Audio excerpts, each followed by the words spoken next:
Welcome to దేశీ సంగతులు. మీరందరూ ఎలా ఉన్నారు? నేనైతే చాలా చాలా బాగున్నాను.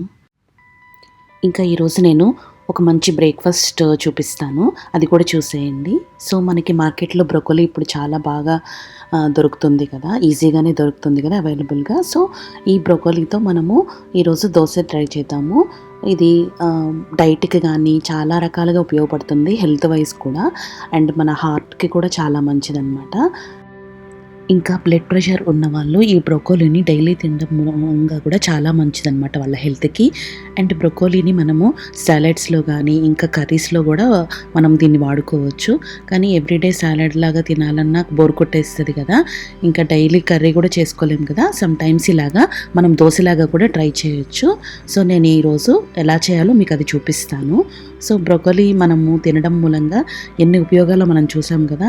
సో ఇది గ్రీన్ వెజ్జెస్ కాబట్టి మనము ఇలా గ్రీన్ వెజ్జెస్ని మనము డైలీ ఒకటి అలాగా ఆకుకూరలు అలా వాటితో పాటుగా ఇలా వీటిని కూడా చేర్చుకోవడం మన ఫుడ్లో చాలా మంచిదన్నమాట.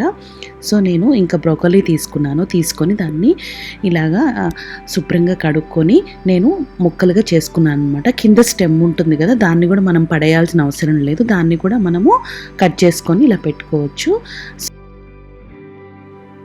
ఇంకా ఇలా శుభ్రం చేసుకున్న బ్రొకోలీ ముక్కల్ని పీసెస్ చేసుకున్నాం కదా, ఈ ముక్కలన్నింటినీ కూడా మనము కొంచెం హాట్ వాటర్లో వేసుకుందాము. ఎందుకంటే మనకి ఇది ఫ్లవర్ లాగా కదా, దానిలో ఏమన్నా పొరుగు కానీ అలాంటివి ఏమన్నా చిన్నవి ఏమన్నా ఉన్నా కూడా మనకి ఆ హాట్ వాటర్లో వేయడం మూలంగా మనకి అవన్నీ కూడా వచ్చేస్తాయి అన్నమాట.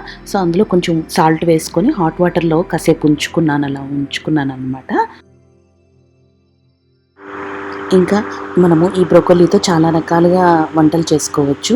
దీన్ని మనము సాలెడ్స్లోనే కాకుండా దీన్ని ఫ్రైలాగా చేసుకోవచ్చు. అలాగే మనం కొంచెం పెసరపప్పు అలా వేసుకొని కూడా వండుకోవచ్చు అనమాట. బ్రొకోలీ మనకి చాలా హెల్దీ కాబట్టి ఇందులో చాలా విటమిన్స్ ఉంటాయి. దీన్ని మనం రకరకాలుగా చేసుకోవచ్చు. ఇది మనకి చాలా అవైలబుల్గానే దొరుకుతుంది. అంటే ఒకప్పుడు అంటే మనకి ఇది అవైలబుల్గా అంత ఉండేది కాదు కదా. సో మనము ఈ దోశ కోసము మనము ఈ స్టెమ్తో సహా తీసేసుకొని కట్ చేసుకోవచ్చు, అది పాడేయవలసిన అవసరం లేదు. సో ఈ విధంగా నేను హాట్ వాటర్లో వేసుకొని కాసేపు ఉంచుకున్నాను కదా, తర్వాత దాన్ని మిక్సీలో వేసుకొని మెత్తగా గ్రైండ్ చేసుకున్నాను. సో ఈ విధంగా మెత్తగా చేసుకోవాలన్నమాట. చేసుకున్న తర్వాత మనము ఇది ఒక మిక్సింగ్ బౌల్లో వేసేసుకోవాలి. ఇంకా దానిలో మనము మన దగ్గర ఓట్స్ ఒక కప్ తీసుకొని ఆ ఓట్స్ ఇంకా జొన్న పిండి ఉంటుంది కదా, జొన్నలు అది కూడా హెల్త్కి చాలా మంచిది కదా. సో ఆ జొన్న పిండిని కూడా నేను ఒక 2 కప్పులు తీసుకొని ఇంకా అందులో నేను మనకి స్పైస్ కోసం నేను కొంచెం పచ్చిమిరపకాయలు తీసుకున్నాను అనమాట. అవి మీరు మీ స్పైస్కి తగ్గట్టుగా మీరు తీసుకోండి. అంతేకాకుండా కొంచెం కొత్తిమీర కూడా తీసుకున్నాను, టేస్ట్కి దోశలో చాలా బాగుంటుంది. అండ్ ఇంకా నేను అందులో సాల్ట్ ఇంకా సరిపడా వాటర్ వేసుకున్నాను, ఎక్కువ వేసుకోవద్దు. ఎందుకంటే ఆల్రెడీ మనకి ఇవి వెజ్జనే కాబట్టి దానికి ఎక్కువ వాటర్ వేసుకున్నా కూడా మనకి మరి దోశ రాకుండా అయిపోతుంది అనమాట. సో సరిపడా చాలా లిటిల్ వాటర్ వేసుకొని అంతా మిక్స్ చేసుకొని ఒకసారి ఇంకా నేను పెనం వేడి చేసేసుకున్నాను. పెనం హీట్ చేసుకున్న తర్వాత దాన్ని ఒకసారి నీట్గా కొంచెం ఆయిల్ వేసుకొని తుడుచుకొని మనం దాని మీద మనం రుబ్బుకున్న ఈ బ్రొకోలీ పిండి ఉంది కదా, దాంతో నిదానంగా వేసుకోండి దోశని. మరి మనము ఫాస్ట్గా తిప్పకుండా నిదానంగా వేసుకోండి.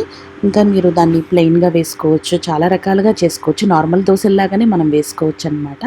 నేను ఆనియన్స్ వేసుకున్నాను, అలా రకరకాలుగా కూడా వేసుకున్నాను, మీరు చూసేయండి. అది కూడా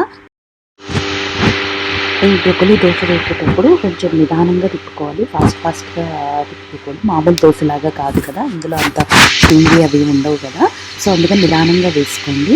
అండ్ వేసుకున్న తర్వాత దాని మీద కొంచెం లైట్ ఆయిల్ కానీ లేదంటే మనం నెయ్యి కూడా వేసుకున్నా కూడా చాలా బాగుంటుంది. వేసుకొని నిదానంగా తీసుకొని రెండవ వైపు కూడా తిప్పుకోండి.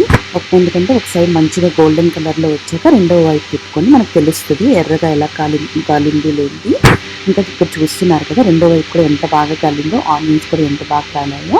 సో ఈ విధంగా మనం ఈ విధంగా నిదానంగా వేసుకోవాలి ఒక్కొక్క దోశని కూడా. సో ఇంకా నేను ప్లెయిన్ దోశ కూడా వేసుకున్నాను, ఇప్పుడు వరకు ఆనియన్ దోశ వేసుకున్నాను కదా, ఇలా ప్లెయిన్ దోశ కూడా చాలా ఈజీనే. ఆనియన్స్ కూడా దోశలో ఎంత బాగా వేగాయో కదా, అలాగే ప్లెయిన్ దోశ కూడా ఇంకా ఇక్కడ చూస్తున్నారు కదా, చాలా స్లోగా తిప్పుకోవాలి, ఫాస్ట్గా తిప్పుకుంటే దోశ సరిగా రాదు. ఇంకా ఈ విధంగా నేను ఒక ప్లెయిన్ దోశ కూడా వేసుకున్నాను. నిదానంగా తిప్పుకున్న తర్వాత కొంచెము నెయ్యి కానీ నూనె కానీ వేసుకోండి. ఇంకా కిడ్స్కి అయితే హ్యాపీగా నెయ్యి వేసుకొని పెట్టచ్చు, ఎందుకంటే అది నెయ్యి కూడా చాలా హెల్తీ కదా. సో నిదానంగా కాల్చుకోండి, ఫాస్ట్గా తీసేయకుండా అది ఎర్రగా వేగేంత వరకు కొంచెం వెయిట్ చేయండి. అప్పుడు దోశ తిప్పడానికి కూడా మనకి చాలా ఈజీగా వచ్చేస్తుంది. ఫాస్ట్గా అది ఉడకక ముందే తిప్పేయాలి అని అనుకోకుండా నిదానంగా వేగేంత వరకు మనకు అర్థమవుతుంది. చూస్తున్నారు కదా, చక్కగా ఎర్రగా వేగింది లేనిది. సో మనకి ఇలాగ ఒకవైపు ఉడికిన తర్వాత దాన్ని నిదానంగా ఇంకోవైపు తిప్పుకోండి. చూసారు కదా ఎంత బాగా వస్తుందో. ఇలా చాలా ఈజీగా వేసుకోవచ్చు మనం దోశల్ని. ఇదే విధంగా నేను అన్ని దోశల్ని వేసుకున్నాను. చూసారా వెనక వైపు కూడా ఎంత బాగా కాలిందో.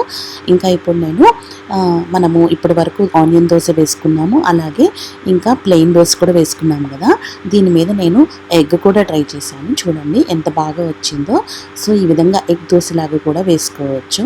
సో బ్రొకోలీ ఎంత హెల్దీనో, అదేవిధంగా మనం ఇలాగా ఎగ్స్ ఇలాగా మనం రోజు ఏదో రకంగా బ్రేక్ఫాస్ట్ ఒకరోజు ఎగ్ దోశ తినొచ్చు, ఒకరోజు ప్లెయిన్ దోశ తినొచ్చు, ఇంకా ఒకరోజు ఆనియన్ దోశ, అలా ఏ మసాలా మీరు నార్మల్ దోశలాగే ఏ విధంగా చేసుకుంటారో అదే విధంగా దాంతో చేసుకోండి. చాలా టేస్టీగా ఉంటుంది కూడా. హెల్త్కి మంచిదంటే మనం ఏదైనా చేసుకోవచ్చు కదా, ప్రాబ్లం ఏమి ఉండదు.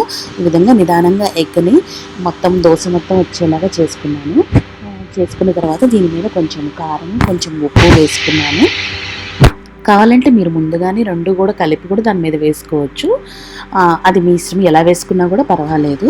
సో ఈ విధంగా నేను దాని మీద కారము కొంచెం సాల్ట్ కూడా వేసుకొని నేను ఇలా ఎగ్ దోశ కూడా చేసుకున్నాను. చాలా బాగా వచ్చాయి నాకు. మీరు కూడా ఒకసారి ట్రై చేయండి.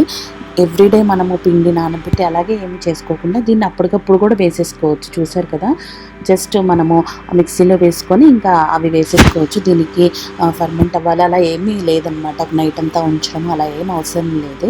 సో చాలా ఈజీగా చాలా టేస్టీగా వచ్చేసాయి. చూస్తున్నారు కదా, మీరు ఎవరైనా ఫస్ట్ టైం చూస్తుంటే ప్లీజ్ నా వీడియోని నా ఛానల్ని సబ్స్క్రైబ్ చేసుకోండి ఫ్రెండ్స్. అండ్ ఇదే విధంగా మనం హెల్దీ రెసిపీస్ చాలా ఇంకా చూద్దాము. ఎంత బాగా వచ్చిందో చూసారు కదా. Thank you for watching friends. Bye. Thank you for watching. Please subscribe to my channel, like, share and be happy.